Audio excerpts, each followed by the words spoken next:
"You were just his fling, Margaret. Pack your things." My stepson Trevor's words at Daniel's funeral sliced through the church's silence, sharper than the rain drumming on the windows. 15 years of love erased in a single breath. I stood frozen, the scent of wilting lilies choking me as whispers swirled among the mourners. But what Trevor didn't know was the secret I'd uncover, a truth hidden in Daniel's safe that would turn his lies to dust. This is my story of fighting a manipulative stepson to honor the man I loved, risking everything to reclaim my home. What would you do if someone tried to steal your life's worth? Stick around to find out. Before I tell you what Trevor was hiding, tell us where you're tuning in from, and if this story touches you, make sure you're subscribed because tomorrow I've saved something extra special for you. If this story's grabbing you, hit that like button to let us know. Tell us where you're tuning in from. My hands trembled as I adjusted the black veil over my face. Was this really happening? Daniel, my partner of 15 years, was gone, and now I stood in the cold Vermont church, surrounded by whispers. Something felt wrong, but I couldn't place it. The air was heavy with the scent of damp wood and wilting lilies, and rain tapped relentlessly on the stained glass windows. I clutched the pew, my knuckles whitening, trying to anchor myself in grief. But it wasn't just grief gnawing at me, it was a premonition. I'd woken that morning to a gray sky, the kind that smothers hope. Daniel's final days haunted me. I could still feel his frail hand in mine, his whispered promises that I'd always have a home. "You're my everything, Margaret," he'd said, his voice barely a thread. That memory was my shield as I faced the mourners, their eyes flickering with pity or judgment. I was Daniel's partner, not his wife by law, and in this small town, that distinction mattered. The service ended, and I followed the crowd to the lawyer's office for the will reading. My heart pounded as I stepped inside, the room stark with fluorescent light and the sharp tang of Trevor's cologne. Trevor, Daniel's son, stood there, his suit pristine, his smile too polished. He'd always been distant, but today, his presence felt like a blade waiting to strike. I sat, my black dress clinging to my damp skin, and braced myself. Then it came. Trevor leaned forward, his voice smooth as ice. "You were just his fling, Margaret. This house is mine now. Pack your things." The words sliced through the room's silence and gasps rippled around me. My breath caught, my chest tightening as if the air had vanished. A fling? 15 years of love? Of shared mornings and quiet nights reduced to nothing? The townsfolk's whispers grew louder, their eyes boring into me. I wanted to scream, to tell them about the life Daniel and I built, but my voice was trapped. I saw it then, Trevor's calculated gaze, the way his lips twitched with triumph. This wasn't grief. It was a performance. My mind raced. Had he planned this all along? I thought of Daniel's trust, his promises. There had to be more to this. I wouldn't let Trevor erase me. I stood, my legs unsteady, and met Trevor's eyes. I wasn't just grieving, I was fighting. In that moment, I vowed to uncover whatever he was hiding. Daniel's love was my truth, and I'd prove it. But what had Trevor done behind my back? The answer was closer than I thought. Why did I give so much to a family that now turned its back on me? The question gnawed at me as I sat in our Vermont home, the silence deafening without Daniel. The living room, once warm with his laughter, felt like a museum of memories. The cedarwood scent of his favorite chair lingered, wrapping around me like a ghost. I traced my fingers over the worn armrest, picturing him there, his eyes crinkling as he teased me about my terrible coffee. 15 years of love, and now Trevor called it a fling. How had it come to this? I closed my eyes and the past rushed in. It was 2010, and we were knee-deep in paint cans, renovating this old house. Daniel's flannel shirt was speckled with white as he grinned at me, saying, "Margaret, this is ours, forever." I'd laughed, my heart full, believing forever was possible. We'd spent weekends sanding floors, our hands blistering, but every ache was worth it. This house was our sanctuary, a testament to our bond. I'd left my teaching job's long hours behind to build this life, but when Daniel's health declined, I went back, working overtime to cover his medical bills. The chalk dust on my fingers, the bitter coffee I gulped at midnight grading papers. It was all for him. Trevor was different then, a young man who visited sparingly. I remembered one Christmas, his voice sharp as he brushed off my attempt to connect. "I'm busy, Margaret. Don't fuss," he'd said, his eyes already on his phone. I'd swallowed the hurt, telling myself he was just independent. But there was a coldness, a distance that grew over the years. I'd catch him eyeing the house, his gaze lingering on the oak beams or the land outside. "Nice investment," he'd muttered once, and Daniel had laughed it off. I hadn't. Now, alone in the dim light, I felt the weight of those sacrifices. The late nights, the savings drained for Daniel's care, the dreams I'd shelved to keep us afloat. My hands shook as I poured tea, the porcelain cup clinking against the saucer. The neighbors' voices drifted through the window, their gossip sharp as thorns. "Trevor's always been ambitious," one said. "He's got plans for that house." Plans? The word twisted in my gut. Had Trevor been scheming even then, waiting for Daniel to fade? I set the cup down, my reflection caught in the window.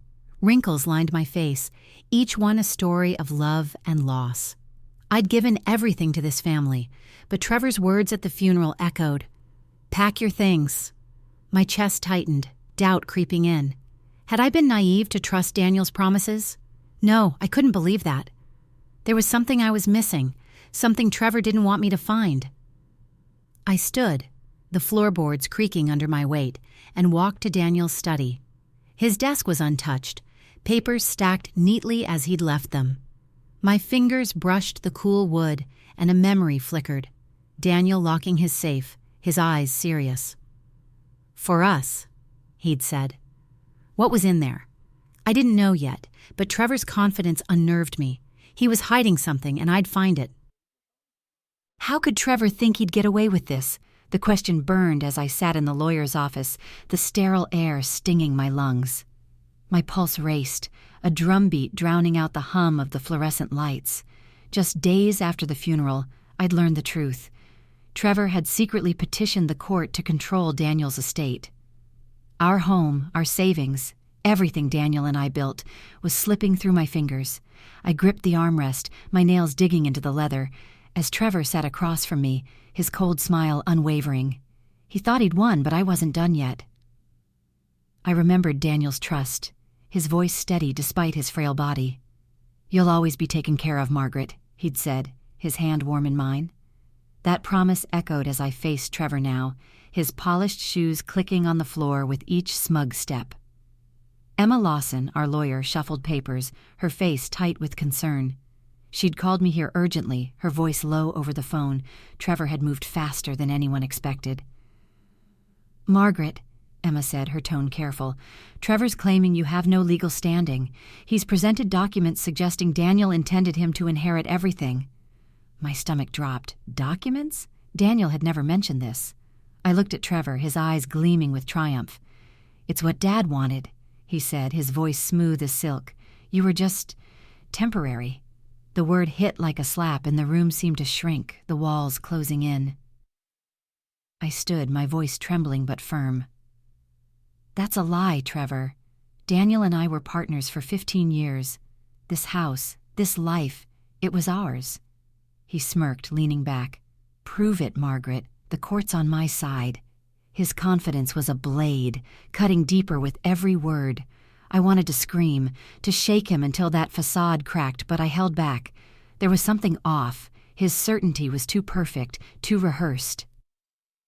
Emma slid a folder across the desk, her eyes meeting mine. "Trevor's documents. They're questionable," she whispered. "There's evidence of tampering."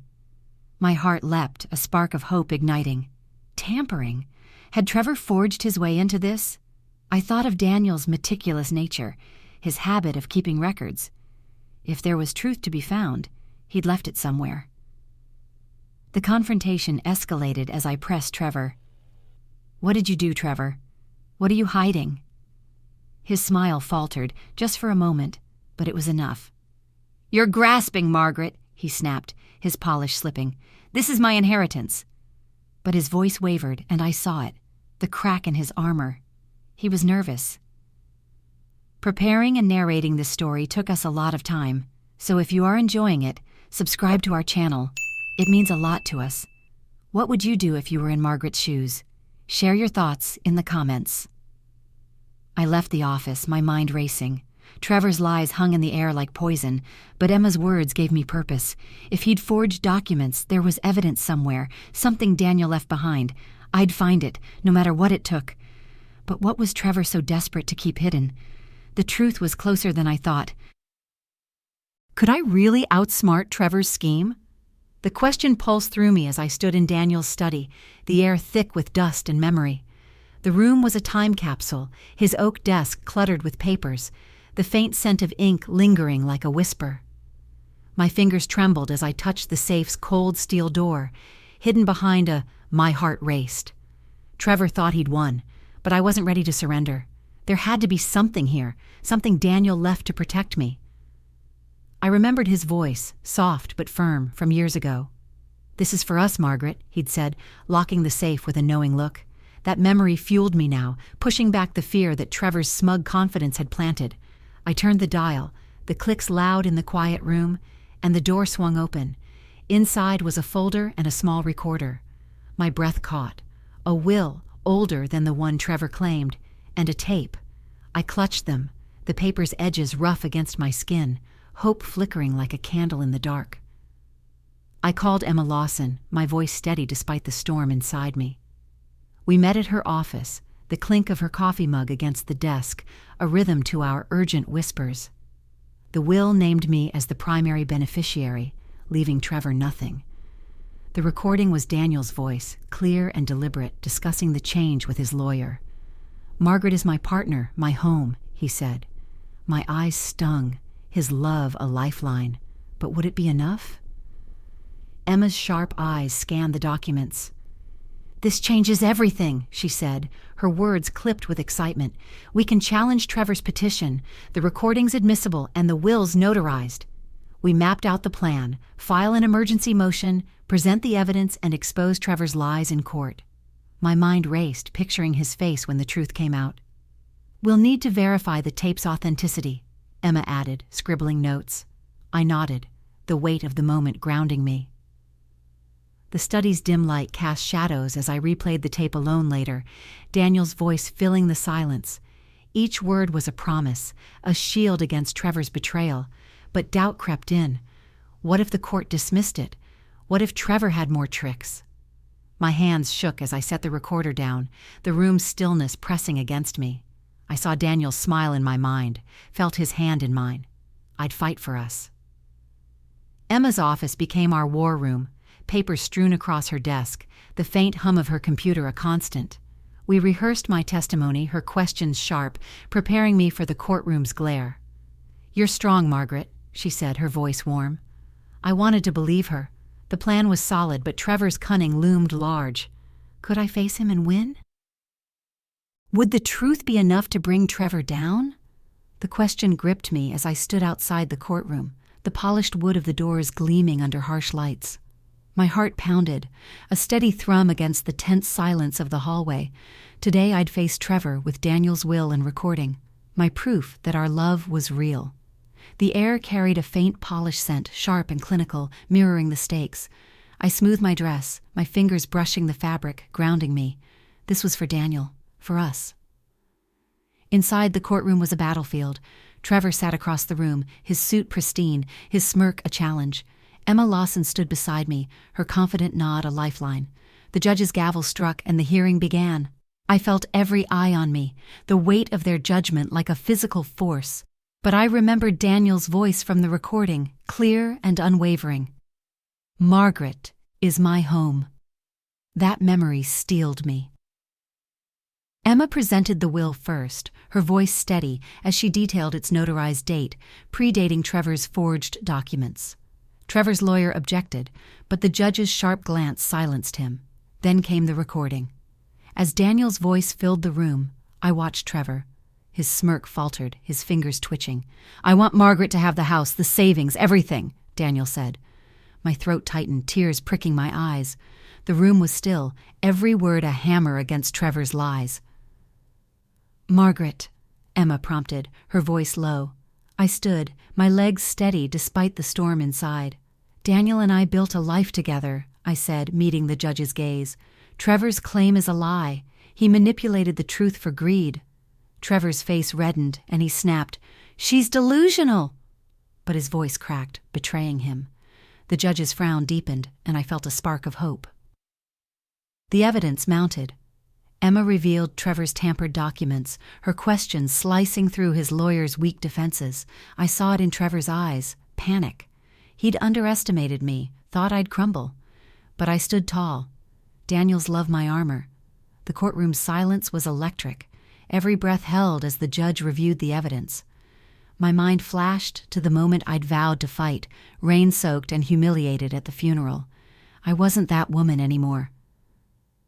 The judge's voice cut through my thoughts. Based on the evidence, I rule in favor of Margaret Harris. The estate is hers, as per the original will. Relief flooded me, my knees nearly buckling. Trevor slumped, his defeat a tangible weight. The gavel struck again, sealing justice. I exhaled, pride swelling in my chest. I'd done it, for Daniel, for our truth. If you're cheering for Margaret's victory, smash that like button. What do you think about this moment of justice? Let us know in the comments.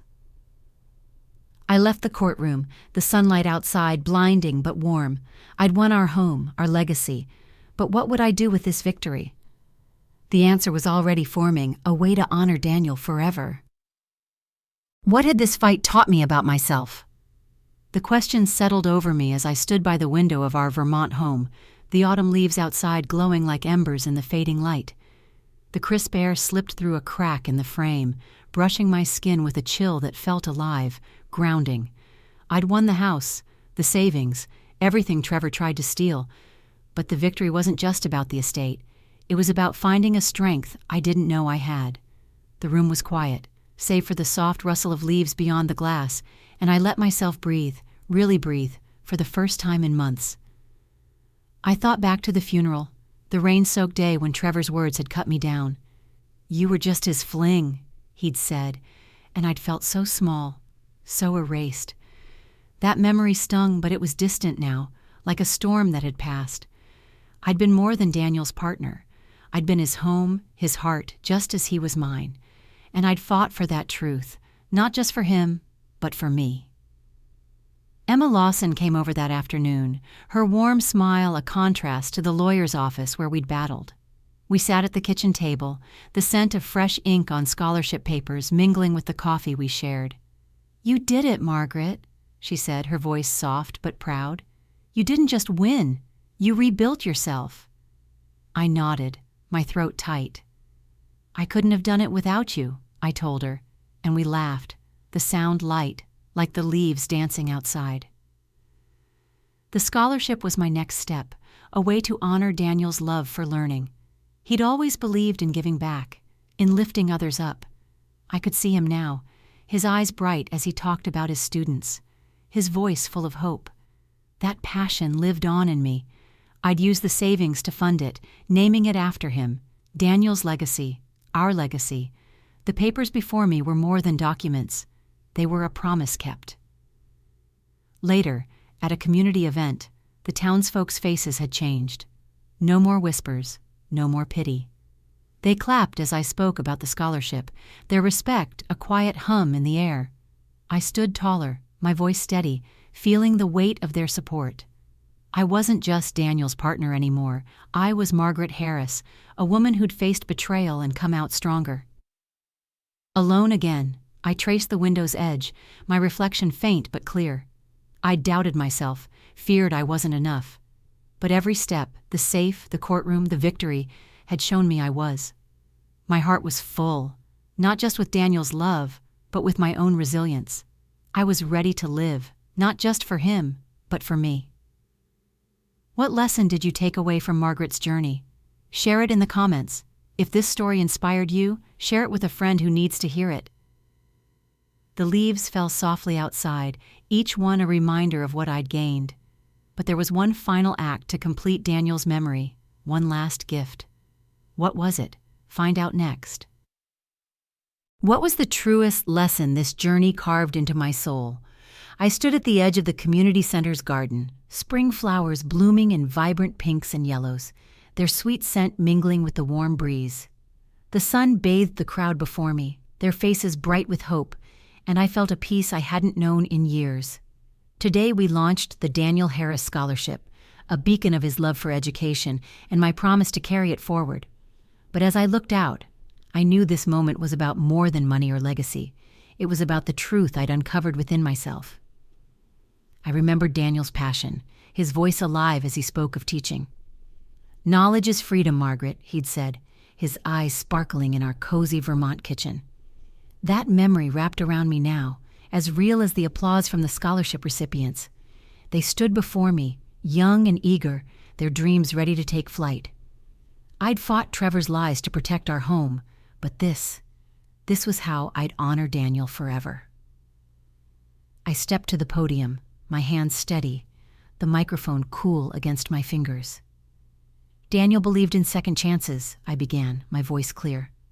"He taught me that love isn't bound by blood or paper. It's built on loyalty, on showing up. This scholarship is his heart and mine, given to you." The crowd clapped, their energy vibrant, and I smiled, my chest swelling with purpose. Emma Lawson caught my eye from the side, her proud nod a quiet anchor. The ceremony unfolded under a clear sky, the breeze carrying laughter and hope. Emma raised a glass later, her voice warm. "To Margaret, who turned pain into power." I blushed, but her words sank deep. I'd been broken at Daniel's funeral, humiliated by Trevor's cruelty. Yet here I was, whole, not because I'd won, but because I'd learned. Loyalty wasn't just about Daniel. It was about being true to myself. I walked through the garden afterward, petals brushing my ankles, their softness a contrast to the hard months past. I thought of the courtroom, the safe, the nights I'd doubted my worth. Each step had forged me, teaching me that my strength was enough. I wasn't just Daniel's partner. I was Margaret Harris, a woman who'd faced betrayal and built something beautiful from it. My heart was quiet now, at peace. The scholarship would live on, lifting others as Daniel had lifted me. And I'd live on too, carrying our love and my own resilience into every new day. Marriage didn't need a certificate to be real, and loyalty wasn't measured by birth. It was measured by the heart, and mine was full.